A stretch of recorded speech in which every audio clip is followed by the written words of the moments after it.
ಮುಂದಿನ ವರ್ಷದ ಆಗಸ್ಟ್ ವೇಳೆಗೆ ಬಹುನಿರೀಕ್ಷಿತ ಮೇಕೆದಾಟು ಯೋಜನೆಗೆ ಶಂಕುಸ್ಥಾಪನೆ ನೆರವೇರಿಸಲು ರಾಜ್ಯ ಸರ್ಕಾರ ಉದ್ದೇಶಿಸಿದೆ ಎಂದು ಜಿಲ್ಲಾ ಉಸ್ತುವಾರಿ ಸಚಿವ ಎನ್ ಚಲುವರಾಯಸ್ವಾಮಿ ಅವರು ಮಂಡ್ಯದಲ್ಲಿ ಘೋಷಣೆ ಮಾಡಿದ್ದಾರೆ.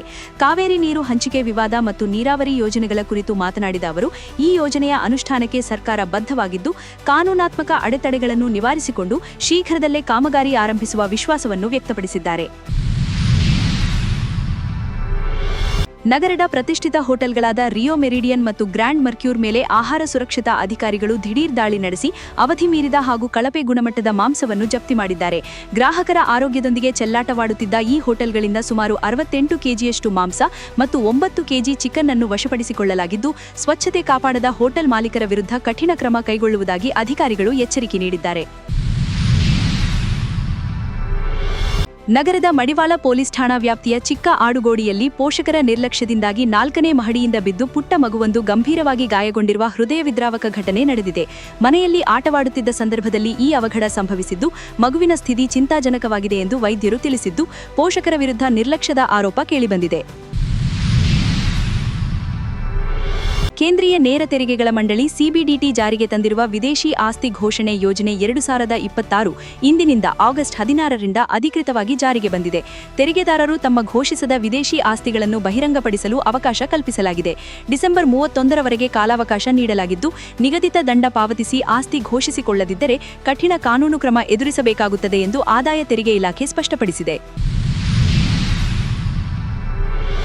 ಕಲ್ಯಾಣ ಕರ್ನಾಟಕ ಭಾಗದ ಪ್ರಮುಖ ಕೈಗಾರಿಕೆ ಮತ್ತು ಸೂಕ್ಷ್ಮ ಪ್ರದೇಶಗಳ ರಕ್ಷಣೆಗಾಗಿ ಕಲಬುರಗಿಯಲ್ಲಿ ಕರ್ನಾಟಕ ರಾಜ್ಯ ಕೈಗಾರಿಕಾ ಭದ್ರತಾ ಪಡೆಯ ಕೆಎಸ್ಐಎಸ್ಎಎಫ್ನ ಪ್ರತ್ಯೇಕ 5ನೇ ಬೆಟಾಲಿಯನ್ ಸ್ಥಾಪಿಸಲು ಪ್ರಸ್ತಾವನೆ ಸಲ್ಲಿಸಲಾಗಿದೆ. ಈ ಹೊಸ ಬೆಟಾಲಿಯನ್ ಸ್ಥಾಪನೆಯಿಂದ ಸ್ಥಳೀಯ ಯುವಕರಿಗೆ ಉದ್ಯೋಗಾವಕಾಶಗಳು ಲಭ್ಯವಾಗಲಿದ್ದು, ಸರ್ಕಾರದ ಬೊಕ್ಕಸಗೆ ಹೊರೆಯಾಗದಂತೆ ಆಯಾ ಸಂಸ್ಥೆಗಳೇ ವೆಚ್ಚ ಭರಿಸಲಿವೆ ಎಂದು ಹಿರಿಯ ಪೊಲೀಸ್ ಅಧಿಕಾರಿಗಳು ಮಾಹಿತಿ ನೀಡಿದ್ದಾರೆ. ರಾಜ್ಯದ ಕೃಷ್ಣಾ ಕೊಳ್ಳದ ಜಲಾಶಯಗಳು ಭರ್ತಿಯಾಗಿದ್ದರೂ ಮಲೆನಾಡು ಭಾಗದ ಪ್ರಮುಖ ಜಲಾಶಯಗಳಾದ ಲಿಂಗನಮಕ್ಕಿ ಮತ್ತು ಕೆಆರ್ಎಸ್ನಲ್ಲಿ ಕಳೆದ ವರ್ಷಕ್ಕೆ ಹೋಲಿಸಿದರೆ ನೀರಿನ ಸಂಗ್ರಹ ಮಟ್ಟದಲ್ಲಿ ತೀವ್ರ ಕುಸಿತ ಕಂಡುಬಂದಿದೆ. ಕೆಎಸ್ಎನ್ಡಿಎಂಸಿ ವರದಿಯ ಪ್ರಕಾರ ಜಲಾಶಯಗಳಲ್ಲಿ ಒಟ್ಟಾರೆ 74% ಮಾತ್ರ ನೀರಿದ್ದು, ಮಳೆಯ ಕೊರತೆಯಿಂದಾಗಿ ರೈತರಲ್ಲಿ ಆತಂಕ ಮನೆ ಮಾಡಿದೆ ಎಂದು ಅಧಿಕಾರಿಗಳು ತಿಳಿಸಿದ್ದಾರೆ.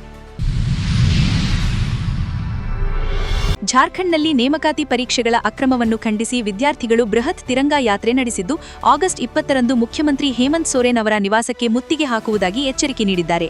ಪರೀಕ್ಷಾ ವ್ಯವಸ್ಥೆಯಲ್ಲಿ ಪಾರದರ್ಶಕತೆ ತರಲು ವಿಫಲವಾಗಿರುವ ಸರ್ಕಾರದ ವಿರುದ್ಧ ಘೋಷಣೆ ಕೂಗಿದ ಸಾವಿರಾರು ವಿದ್ಯಾರ್ಥಿಗಳು ಮುಖ್ಯಮಂತ್ರಿ ತಕ್ಷಣವೇ ರಾಜೀನಾಮೆ ನೀಡಬೇಕೆಂದು ಆಗ್ರಹಿಸಿದ್ದಾರೆ. ಬಳ್ಳಾರಿ ಮಹಾನಗರ ಪಾಲಿಕೆ ವ್ಯಾಪ್ತಿಯಲ್ಲಿ ಅಕ್ರಮವಾಗಿ ಒತ್ತುವರಿಯಾಗಿದ್ದ ಸುಮಾರು 550 ಕೋಟಿ ರೂಪಾಯಿ ಮೌಲ್ಯದ 126 ಎಕರೆ ಸರ್ಕಾರಿ ಭೂಮಿಯನ್ನು ಜಿಲ್ಲಾ ಆಡಳಿತ ಯಶಸ್ವಿಯಾಗಿ ಮರುವಶಪಡಿಸಿಕೊಂಡಿದೆ.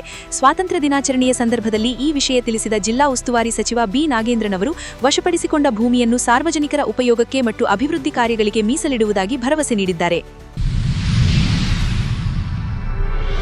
ನೈಸ್ ರಸ್ತೆ ಯೋಜನೆಯಲ್ಲಿ ನಡೆಯುತ್ತಿರುವ ಅಕ್ರಮ ಟೋಲ್ ಸಂಗ್ರಹವನ್ನು ತಕ್ಷಣವೇ ನಿಲ್ಲಿಸಿ ಯೋಜನೆಯನ್ನು ರಾಜ್ಯ ಸರ್ಕಾರ ತನ್ನ ವಶಕ್ಕೆ ಪಡೆಯಬೇಕೆಂದು ಕೇಂದ್ರ ಸಚಿವ ಎಚ್.ಡಿ. ಕುಮಾರಸ್ವಾಮಿಯವರು ಮುಖ್ಯಮಂತ್ರಿಗಳಿಗೆ ಪತ್ರ ಬರೆದು ಒತ್ತಾಯಿಸಿದ್ದಾರೆ.